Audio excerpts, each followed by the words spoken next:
Vengo esta mañana a este desayuno a explicarles un libro. Y sobre todo quiero explicarles por qué escribo yo este libro. A mi parecer, en España, en los últimos tiempos, algunos, demasiados, han emprendido un camino que contradice el pacto de la sociedad consigo misma que supuso la transición política. Algunos partidos políticos han abandonado el general acuerdo de la aceptación de la Constitución como un acta de paz, un armisticio que cerraba una dictadura larguísima, una guerra civil muy cruel y 2 siglos de enfrentamiento entre lo que los poetas llamaban las 2 Españas. Existe hoy un cierto riesgo de desandar lo caminado, que se ve agravado además por el panorama político que ofrece hoy el conjunto de países de Europa y de más allá.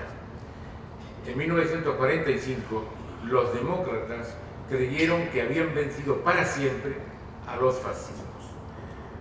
Pero hoy no es verdad que esté olvidado. Hoy están apareciendo nacionalismos que vuelven a engendrar una peligrosa crispación, aparecen dirigentes autoritarios, partidos nacionalistas, populistas, de extrema derecha en muchos países europeos, también en Europa. Ante esta nueva realidad se hace necesaria la defensa de nuestra Constitución, que equivale a decir la defensa de la democracia. Y hablo más que del texto de la Constitución, hablo de los valores que la impregnan: la democracia, la tolerancia, la libertad, la solidaridad, la igualdad, el Estado de Derecho, la convivencia pacífica. Son estas algunas de las razones que me han impulsado a escribir en defensa de la obra política de la que los españoles deberían seguir estando orgullosos: la transición política de la dictadura a la democracia. Porque hubo un tiempo en el que los españoles saludaron con alegría y satisfacción aquel tránsito que devolvió a España a la dignidad, escoltada entonces por la valoración entusiasta del mundo. En todas las naciones se citaba la transición política como ejemplar, un pueblo que pacíficamente cerró un capítulo ominoso, injusto y cruel, mirando al futuro con optimismo y con disposición de contribuir a crear una España en la que la libertad, la tolerancia y el progreso material dejasen atrás décadas de injusticia y falsedad. Yo no soy experto en constitucionalismo, casi en nada, desde luego no en constitucionalismo. Solo soy un ciudadano español dispuesto a dedicar los esfuerzos de su vida en defensa de los principios constitucionales que sin duda representan lo más generoso, lo más noble, lo que mejor respondía a las necesidades de un pueblo ávido de libertad. No podemos encontrar en nuestra historia, mirando todo lo lejos que quieran en el pasado, no podemos encontrar una acción política en la que se conjugase mejor las ansias de un pueblo que presionaba a sus representantes hacia la concordia y la actitud de unos representantes políticos que por primera vez en la historia abandonaban las exigencias máximas de sus doctrinas para alcanzar un acuerdo que proporcionase estabilidad, respeto y progreso al conjunto de la nación. Y como lo creo firmemente y contemplo con creciente inquietud cómo algunos quieren derribar esa obra, tengo que reaccionar desplegando las virtudes de la Constitución, proponiendo lo que sería conveniente modificar, porque oirán ustedes a muchos en la política y en otros ámbitos que hablan permanentemente de que hay que reformar la Constitución. Todo se puede arreglar reformando la Constitución, pero nadie dice en qué. En el libro yo intento, artículo por artículo, decir qué se debería cambiar y qué no se debería cambiar. Como digo, no lo hago desde un conocimiento teórico del derecho, sino desde la convicción de ciudadano cuya conciencia está despierta ante los ataques a la Constitución que podrían derivar hacia la desaparición del Estado, la pauperización de la sociedad y la vuelta al caínismo histórico de la política española. El objetivo de este libro es reconocer los valores políticos, sociales, intelectuales y espirituales de la Constitución de 1978 y señalar las oportunas modificaciones que pudieran emprenderse para seguir insuflando vida a un texto que ha ofrecido al pueblo español la oportunidad de paz, de igualdad y libertad más sólida y eficaz de nuestra historia.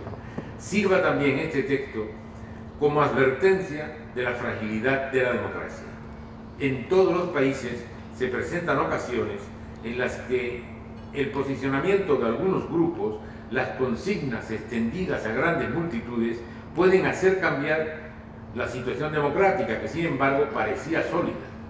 Al principio, los ataques al sistema no suelen ser atendidos, y cuando se quiere atajar ya es demasiado tarde. Así ocurrió con la propuesta de sacar al Reino Unido de la Unión Europea, que fue considerada la locura de un grupo sin gran presencia en la política británica, o en el caso de la candidatura presidencial de Donald Trump en los Estados Unidos. La mayoría creyó que era imposible que un extravagante millonario con ilusas ideas antidemocráticas pudiese alcanzar el poder en la más fuerte nación del mundo. No se dieron cuenta los dirigentes republicanos que estaban obligados a anunciar que ellos votarían a Hillary Clinton para evitar el desastre al que han llegado con este presidente. Algo semejante ocurre hoy en España. Son pocos los que quieren ver que la política española se desliza hacia una realidad en la que el propio concepto de España entra en crisis, en la que los partidos políticos van abandonando el compromiso fuerte con la Constitución. Cuando fue aprobada en 1978, contó con el apoyo de más del 92% del Congreso de los Diputados. Solo 6 votos contrarios.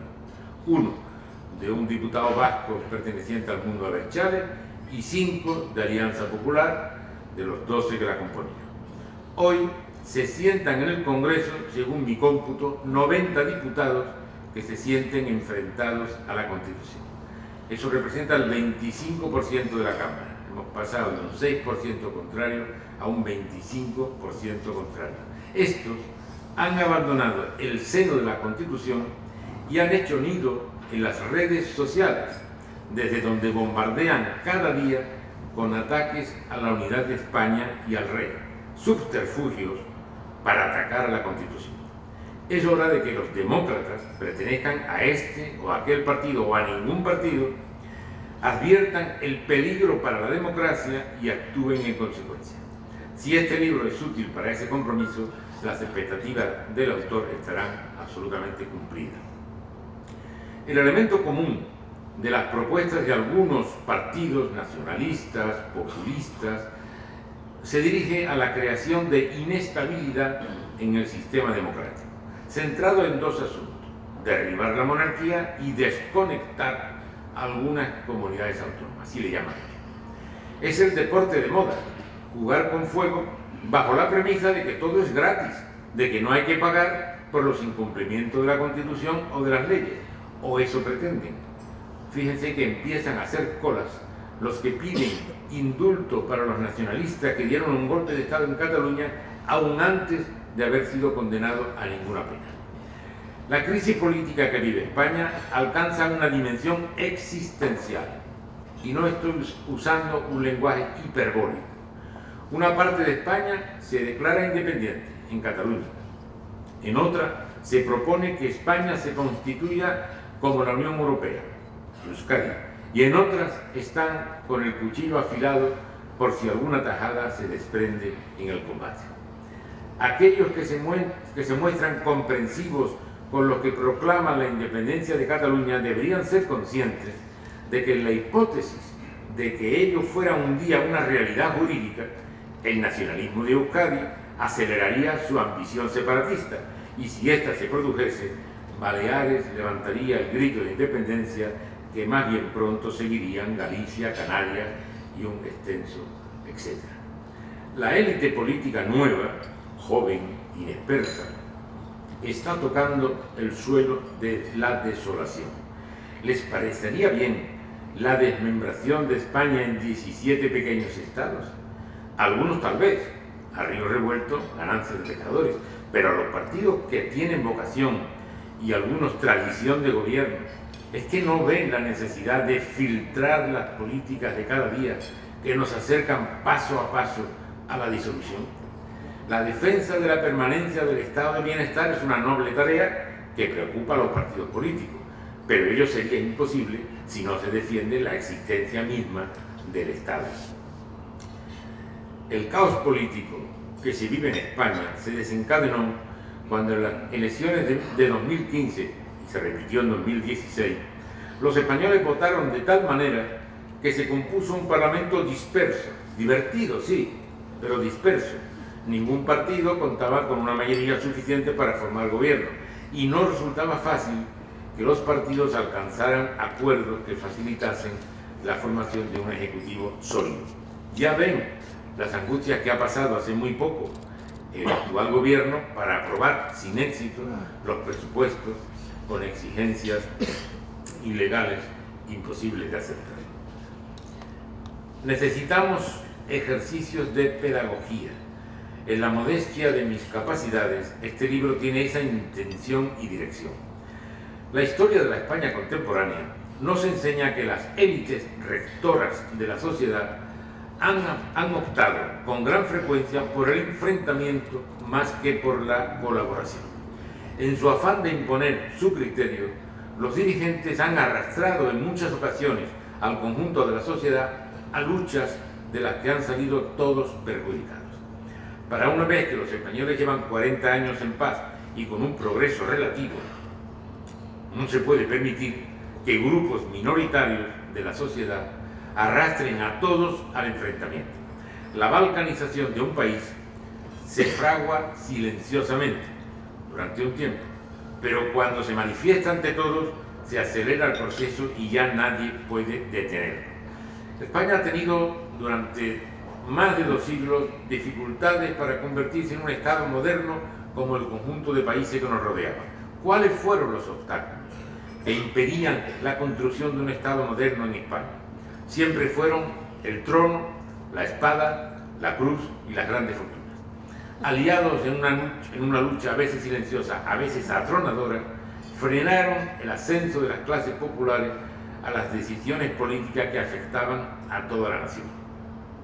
Pervirtieron el sufragio, instalaron un caciquismo castrador de las democracias.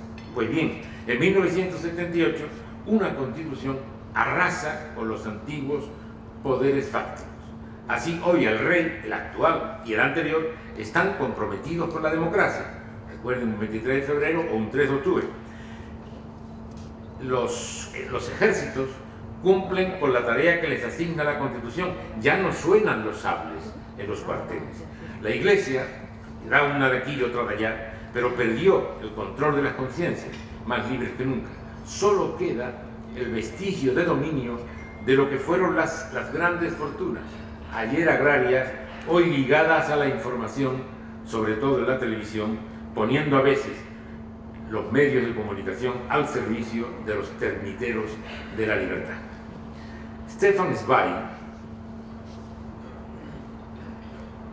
nos lo advirtió en su espléndido El mundo de ayer. Decía Zweig: obedeciendo a una ley irrevocable, la historia niega a los contemporáneos la posibilidad de conocer en sus inicios los grandes movimientos que determinan su época. De aquí la importancia de estar atentos, estar alerta, como diría Machado, a los cambios que se producen antes de que sea demasiado tarde. Porque es en las situaciones en las que las leyes amparan la libertad y la convivencia de todos, incluso los contrarios a la libertad, cuando se han cometido, está ocurriendo ahora en el solar europeo, el error de entregar voluntariamente las llaves del poder a autócratas en ciernes. Hungría, Italia, Austria, Polonia, con gobiernos de este tipo, y la amenaza del ascenso de la extrema derecha en Francia, Alemania, Suecia y ahora España. Son situaciones en las que los dirigentes políticos democráticos parecen no tomar en cuenta las señales de advertencia. No podemos olvidar que la abdicación de la responsabilidad por los dirigentes políticos es el primer paso hacia la autocracia de un país. Son muchos los dirigentes europeos, también en España, que se debaten sobre la estrategia a seguir respecto a los partidos dispuestos a romper el orden democrático, el orden constitucional. No saben si es mejor aislarlos o implicarlos en la gobernación del país. Los hay incluso que, ante el temor de que populistas y demagogos puedan sustraerle parte de los electores, adoptan un discurso muy cercano al de los antidemócratas, grave error que alimenta a aquellos a los que se temen. Mi preocupación se origina al observar cómo los que son considerados partidos constitucionales se afanan en lograr acuerdo con los que no lo son, obviando deliberadamente la aproximación entre los partidos democráticos, que tienen grandes diferencias de programa, pero no amenazan la continuidad de la democracia. Se llega incluso a proclamar vetos a algún partido constitucionalista, pero no a los que pretenden la destrucción de la organización democrática liberal. La reflexión que debe abrirse es si se puede negociar con los enemigos de la libertad, si se puede alcanzar acuerdos con aquellos que preconizan e intentan la destrucción del sistema democrático. Estamos observando cómo los partidos del espacio de centro-derecha y de centro-izquierda se empeñan en mejorar la imagen de los grupos contrarios al sistema, cada uno al que tiene más próximo. Así que los partidos del centro, en sentido general, promocionan a los de los extremos. Pero cuando los extremos comienzan a tener fuerza, las consecuencias podrían ser funestas. Podría instalarse un dictador que se quitase la careta y que gritara golpeando la mesa: se acabó la fiesta. Entiéndase que para los autoritarios la fiesta que quieren clausurar es la democracia misma. Con la humildad que impone mi carencia de representación, desde la modesta posición de un hombre que observa y reflexiona, me atrevo a sugerir la conveniencia de que los partidos democráticos tengan como prioridad, pensando en los resultados de los meses de abril y mayo, el acuerdo entre partidos democráticos, antes que con los que no respetan las normas del Estado de Derecho o no se sienten vinculados a él y quieren sustituir la democracia representativa por experimentos que siempre han terminado asolando la libertad. Así se entendió en 1978. En la elaboración de la Constitución se dio primacía a la democracia sobre los legítimos programas de cada organización política. Con otro carácter, y ahora se cumplen 40 años también este año, se llegó a un acuerdo en las primeras elecciones municipales, en el año 79, se llegó a un acuerdo entre dos partidos que competían entre sí, pero que tenían como principal objetivo la democratización del fondo de la democracia española a través de los municipios. Y hace unos días alguien ha resucitado un texto que ha pasado bastante desapercibido durante 40 años. El 5 de julio de 1976, Adolfo Suárez fue nombrado por el Consejo del Reino presidente del gobierno. Y toda la prensa española, absolutamente toda, lo recibió como el triunfo del búnker. Recordarán aquel famoso artículo: qué error, qué inmenso error. Toda la prensa dijo que era lo peor que podía ocurrir.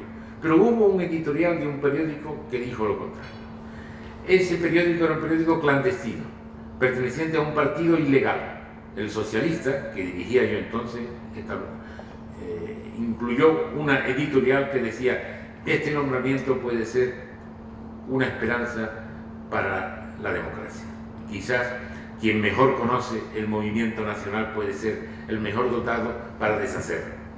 Solo un artículo precisamente de quien no estaba legalizado, de quienes no podían actuar.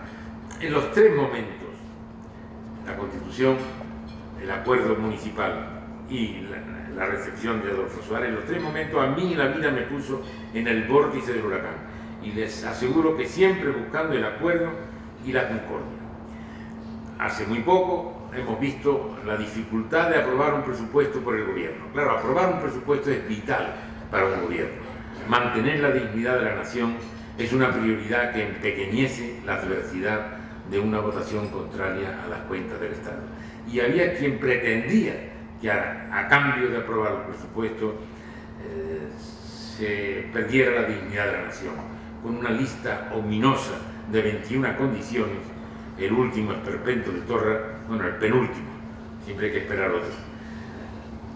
que levantaba la conciencia de cada español frente a tan obsceno chantaje.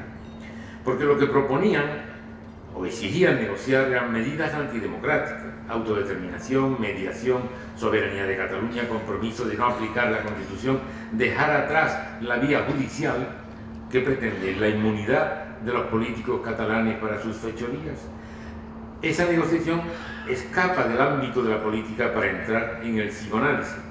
Nadie se daba cuenta de que con ellos se calcinaba la democracia si se atendían los requerimientos de un grupo de salteadores de la nación. Afortunadamente el gobierno dijo no y convocó elecciones. Por estas razones me siento liberado para sugerir acuerdos sensatos entre demócratas, pero no querría que hubiese confusión que pudiera facilitar el trabajo de los manipuladores. Hoy son ejército en las mal llamadas redes sociales o redes criminales. Porque no preconizo pacto de gobierno alemán, sugiero acuerdos que favorezcan el acceso al poder de grupos democráticos que se apoyen parlamentariamente, al menos en la hora de la conformación de las instituciones. Claro está que los partidos políticos no tienen por qué hacer caso de estas sugerencias, pero sí deberían reflexionar acerca de la amenaza que hoy está representando el acceso al poder en toda Europa de personajes cuya actuación comienza a recordar los mismos problemas políticos de los años 30. Se reproduce ahora otra vez la polémica teórica y práctica que existió en los años 30 entre los juristas Kelsen y Smith, cuando Kelsen defendía la democracia representativa y Smith la democracia plebiscitaria aclamativa, la relación entre el líder y la masa, decía el señor, agravada hoy por la posibilidad de votación a través de los métodos de Internet que hacen absolutamente manipulables los resultados electorales. Los demócratas tendrían que reaccionar antes de que sea demasiado tarde, componer, aunque sea solo de manera virtual, una agrupación de intelectuales, políticos y periodistas al servicio de la democracia, al servicio de la Constitución, como en otro tiempo se hizo en España. Y es que el malestar social que ha generado la crisis económica que surge en Estados Unidos y se extiende a Europa enseguida, y la errónea gestión de las autoridades europeas de esa crisis y de los gobiernos de los países europeos, facilitan que los más perjudicados por la reducción de salarios, por la eliminación de la negociación laboral, por la falta de empleo o por su precariedad, y ante la contraposición de la corrupción política, que estos sean atraídos por las propuestas simplistas, demagógicas y populistas, creyendo encontrar en ellas la solución de sus problemas. Pero la solución de muchos problemas que azotan a un país que ha sabido superar las graves dificultades históricas está precisamente en el cumplimiento de la Constitución.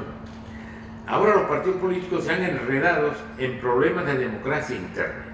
Una mala imitación de las elecciones primarias norteamericanas ha conducido al sistema político español a un lugar en el que la democracia interna puede ser destruida, cuando esa democracia interna está exigida por el artículo 6 de la Constitución. En Estados Unidos se llaman elecciones primarias porque se eligen delegados que acudirán a una convención, a un congreso donde elegirán al líder. En España se elige directamente al líder por todos los afiliados y a eso le llaman primarias, que no son primarias, es otra cosa.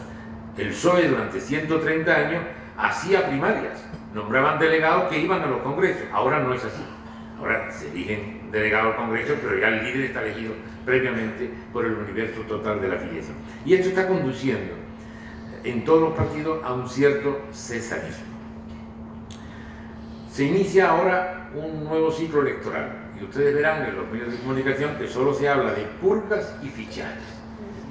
Se ficha a un exgerifalte de una multinacional, a un campeón de baloncesto, a un general enamorado de una joven, a otro general nostálgico, y en las listas ya no se elige, se nombra con declaración explícita. He oído decir a un dirigente político: nosotros tenemos derechos a escoger. Claro, pero la clave es quién son nosotros, los militantes, los dirigentes, el dirigente. Ahí está la clave. Fernando de Rojas puso en boca de la Celestina unas palabras que yo aplicaría al conjunto de los partidos políticos en el momento presente. Decía la Celestina: es propio de los hombres cerrar los ojos cuando se acerca la desgracia, porque nadie quiere ver un mundo lleno de terremotos y de incendios, de torbellinos y naufragios. Al contemplar las decisiones que en estos días están tomando algunos partidos, se concluye que están renunciando al ejercicio de la razón en favor de la fe ciega en su vida. La Constitución Española de 1978 merece ser defendida porque es una buena Constitución, es democrática, moderna, avanzada y solidaria. Una Constitución que tiene ya una vida de 40 años, algo insólito de la historia constitucional española, que ha resistido los embates más peligrosos de algunos intelectuales, la benevolencia total de los sindicatos y de algunas instancias internacionales. No saben lo que está en juego. Es en circunstancias como las actuales cuando es más necesario la afirmación de España como nación y Estado. Es cuando los dirigentes públicos y líderes sociales y culturales deberían ser claros en la defensa de una España que se admira y que se quiere, pero parece que les avergüenza decirlo. Algunos ignorantes evitan emplear el término de España, que lo han sustituido por un término administrativo, el Estado. Cuán necesario se hace expresar la fe en España. La derecha lo hace a veces, pero su crédito no es suficiente en esta materia, pues justa o injustamente no son pocos los que la consideran heredera de aquella que patrimonializaba el concepto de patria. Y la izquierda no tiene el fuste que se necesita para desprenderse del síndrome del franquismo. Podríamos hoy escuchar en un dirigente progresista expresar hoy públicamente las siguientes palabras. Se nos acusa a quienes constituimos el Frente Popular de que personificamos la antipatria, de que odiamos todo lo español, o se nos dice que si no lo odiamos, tenemos para lo español, por estar embebidos en ideales de tipo universal, desdén y desprecio. Yo os digo que no es cierto. A medida que la vida pasa por mí, yo, aunque internacionalista, me siento cada vez más profundamente español. Siento España dentro de mi corazón y la llevo hasta en el tuétano mismo de mis huesos. Todas mis luchas, todos mis entusiasmos, todas mis energías, derrochadas con prodigalidad que quebrantó mi salud, las he consagrado a España. Habla Indalecio Prieto. Y yo lo suscribo. De entre los que hoy reivindican, algunos más por pose que por conocimiento o convicción, la República, ¿cuántos estarían dispuestos a asumir las palabras de quien fue su máximo representativo, el presidente don Manuel Azaña, que decía: cuando yo hablo de mi nación, que es la de todos vosotros, y de nuestra patria, que es España, cuyas 6 letras sonoras restallan hoy en nuestra alma como un grito de guerra y mañana con una exclamación de júbilo y de paz, cuando yo hablo de nuestra nación, hablo todo junto, unido por la misma ilustre historia de nuestra patria, España. Porque definitivamente, ¿qué es España? España es una construcción de la historia encarnada en los hombres y mujeres de una geografía concreta que han mostrado su flexibilidad para aceptar lo nuevo, lo diferente durante milenios, también con una cierta intolerancia hacia el discrepante. España ha aportado al mundo un sentido propio, acendrado del honor, de la disposición de entregar la vida y la libertad por una causa que considera justa, que ha hecho cabalgar por las tundras y las estepas, por los valles y las montañas, a un caballero andante que sigue identificando para el mundo el carácter de lo español. El Quijote representa todo lo amable, lo perdido, lo puro, lo generoso y lo gallardo, porque los asuntos que afectan a España se viven en otros lugares del mundo como si propios fueran. Solo habría que citar nuestra guerra civil para ver cómo hasta en el último rincón del mundo o estaban con los republicanos o estaban con los sublevados. Y los miles de personas que vinieron a lo que consideraban la última guerra por una causa y no por interés. El romántico Friedrich Schelling definió el tema de la novela del Quijote como la lucha de lo real y lo ideal. No hay mejor definición de España y de su historia. España es la lucha entre lo real y lo ideal. Es en las encrucijadas en las que el destino duda cuando hemos de encontrar lo que mejor poseemos en nuestro interior para construir una España de tolerancia y firmeza, en la que seamos conscientes de nuestra obligación cívica de defender las normas que hemos acordado entre todos, que son, por cierto, las más modernas, abiertas, democráticas, inclusivas que ha tenido España desde que en el siglo XVIII nació en Europa el constitucionalismo. He expresado que España se ha formado con contrastes extremos, grandezas y miserias, hazañas y persecuciones, nobleza de espíritu e intolerancia. En nuestros días puede comprobarse el contraste en la construcción de una España de la infamia, cuando unos matones maltratan a dos parejas de novios que descansaban tomando un refrigerio en un bar. Tal acto de violencia motivó una manifestación de miles de personas y mañana vuelven a repetir esta manifestación. ¿En apoyo de los maltratados? No, en solidaridad con los matones.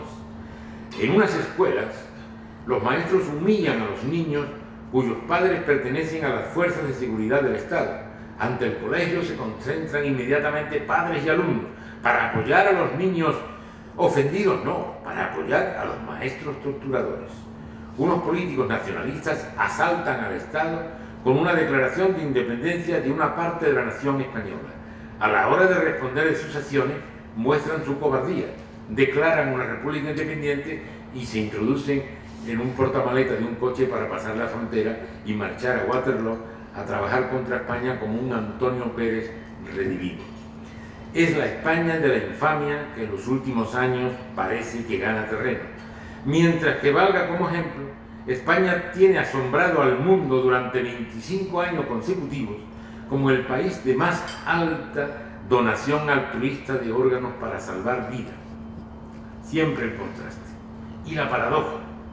¿O acaso no es una paradoja que se jalee y aplauda el grito de Visca Cataluña, que se valore como épico el lema Gora Euskadi, pero no se acepte la expresión Viva España, so pena de recibir el anatema de facha que se ha convertido en el adjetivo preferido de los impostores de la izquierda de salón?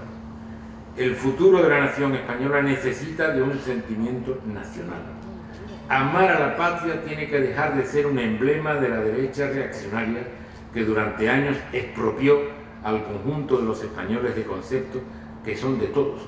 Las personas con pensamiento libre, abierto, no pueden seguir regalando el concepto de España a los sectores más reaccionarios. España es de todo, y si no es reivindicada por los progresistas, seguirá aprisionada en el aprisco de la más conservadora derecha. Creer y defender los valores de la Constitución favorece una sociedad unida y solidaria. Es la hora de despojarnos de viejos escrúpulos y sincerarnos en nuestro afecto por España y su futuro, que es el del pueblo español. La unidad de España no es otra cosa que la igualdad entre españoles, así de simple, así de democrático. Es este el principio fundamental de la construcción de nuestra España. Ha llegado el momento de que los progresistas se despojen de los prejuicios y proclamen su patriotismo. Yo seguiré luchando por la España en la que creo. Muchas gracias.